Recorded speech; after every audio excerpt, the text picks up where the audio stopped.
Good afternoon, ladies and gentlemen. This is the National Intel Report. I'm your host, John Stadtmiller, here with you on a Tuesday, 9th of February, 2010. And Bob Chapman is being brought in, and he's in queue. Will be in a couple of minutes. And I have Robbie Noel. Hello, Robbie. How are you doing, sir? The sun's shining here. It's colder than whatever here in Central Texas, but hey, bud, we're not getting rained on. How's it out there? People are playing golf. People are playing golf. Well, it must be above 50. Yeah, it's a balmy 70 degrees. Hey, That's why I hate living here. why is that? Why is that? Because it's a balmy 70? Yeah. Oh, I see. By the way, you haven't errantly run into anything, have you? Like what? A wall or a tree or another car or a pedestrian. You drive one of those Toyotas, don't you? Yes. Uh-huh. But I've had a sticky accelerator problem for, 15 years now. Well, that could be attributed to your lead foot. Well, yeah. I knew about the problem a long time ago, sir. Well, and I don't, save me from the hacks out there, but I can remember General Motors. I mean, Chrysler. I mean, talk about problems. I mean, serious problems. And recalls be done, and people say, oh, okay, well, I just got to take. It seems like this is a concerted effort against Toyota. Doesn't there seem to be a lot more mystery and fear factor around this? Yeah, let me tell you something, and I've owned Toyotas since, I've had like 7 of them, mainly Camrys. And I can honestly tell you, I have never once looked under the hood. And that is, you're saying that, what? You're not mechanically inclined, or you never had to go under the hood? But, yeah, I mean, that's just the simple thing with Camrys. You know, you put the key in, it starts, and that's all that concerns me. Yeah. I've never had one break down on me. I've never had a battery go flat where I've had to jump start, even though I have cables in my trunk. Don't ask me why. Just in case. I looked at them the other day, and they're still in the wrapping that I bought them in. So, well, it's preventative stuff, Robbie. If you took those cables out of your trunk to clean the trunk or to do anything, you know damn right well you'd get a dead battery. It's those that are prepared that never need the stuff. Yeah. So I don't know. Maybe I've just been lucky. But. Well, I've said this over and over again. I drive a Mazda. Okay, and I would love to buy an American car that has the durability like a Toyota Camry has or a Mazda 6 has. I would love to do it, but unfortunately, I can't say that. I had an 89 Cadillac, and the reason I didn't like it and bought a Camry is because it didn't have a coffee cup holder. We'll be right back. Get ready for Real Talk Radio.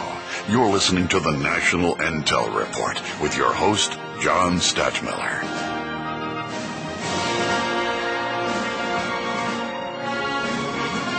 And we have with us, if this is Tuesday, we also have Robert Chapman of the International Forecaster. His email, ladies and gentlemen, we don't put this out enough, bob@intforecaster.com. It's pretty simple. Bob@INT for international, intforecaster.com. Mr. Chapman, how are you? I am fine, and I own a Ford. And and I love them. And I never look under the hood. And you never look under the hood. Well, I am unmechanical. Well, I don't know where to go with that, Robbie.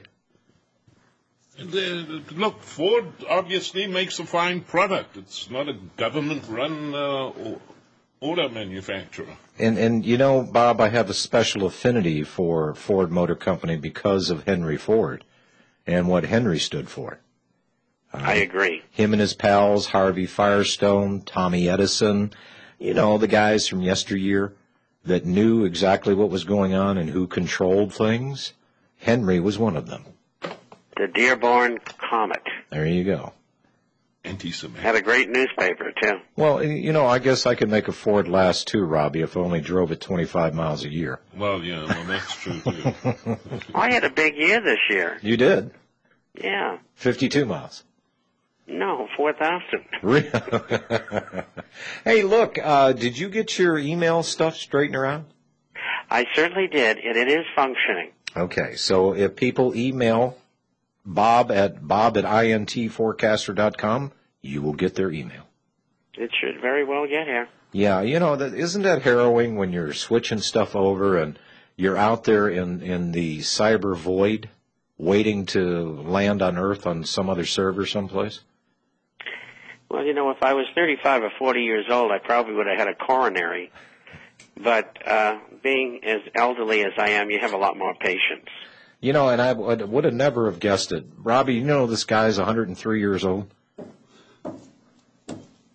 Doesn't he sound great for being 103? Yep, absolutely.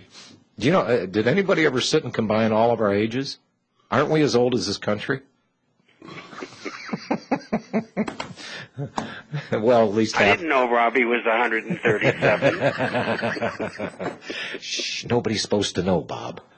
Hey, things economically, I'm sitting here reading your newsletter, Mr. Chapman. Is the foo-foo getting ready to hit the air oscillating moving device over mortgage defaults and foreclosures and commercial real estate? Is it starting to unravel yet? Well, it is. It's an ongoing process. It's going to continue for several more years, both in residential and commercial.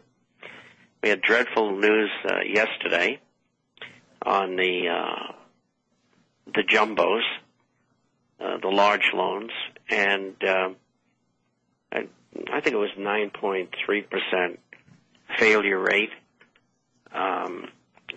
You know, it's just beyond repair. You know, you've got to look at not only in America, but the whole world. And there are very few countries that don't have problems, and some certainly are worse than others.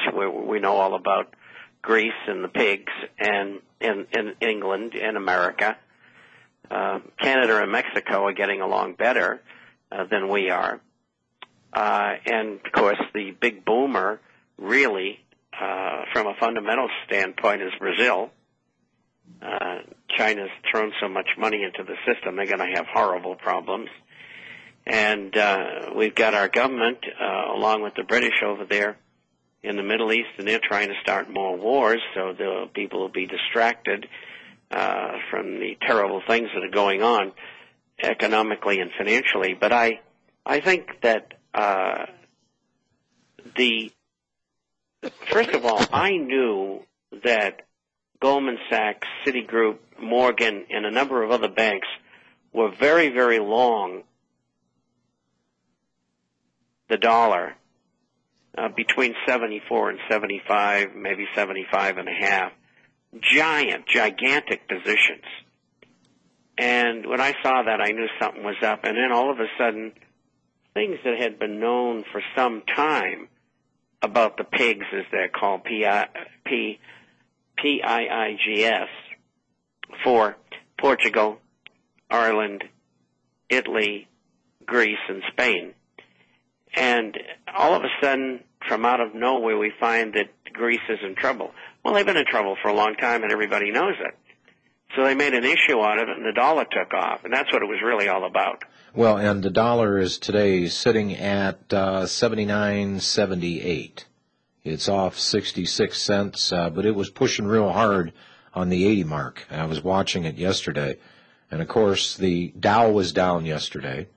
That came. Well, it retraced today, as you know. It was up 150 points, and supposedly that was good news for the dollar, good news for the market, which to me doesn't figure. I think that they took it up to make it look good, and I think they screwed up when they did it. because if you look at the 10-year U.S. T-note, Treasury note, the yield moved from 3.57% to 3.64%, and they got two auctions going on, one today and one on Thursday for $81 billion, and that's not good. They got a 10-year because they're going to pay more money for money, more interest. Yeah, I don't know if you heard him, Bob. Robbie just said they've got another one tomorrow. Yeah, 10 years. Yes, that's correct. The total is $81 billion. Yeah. And the average is $50 billion a week now. But and that's about $10 billion a day. And that's why they're going after the retirement plans, maybe in slow motion. Yeah. But the minute they make their move, I'll make mine. And Robbie, you were saying?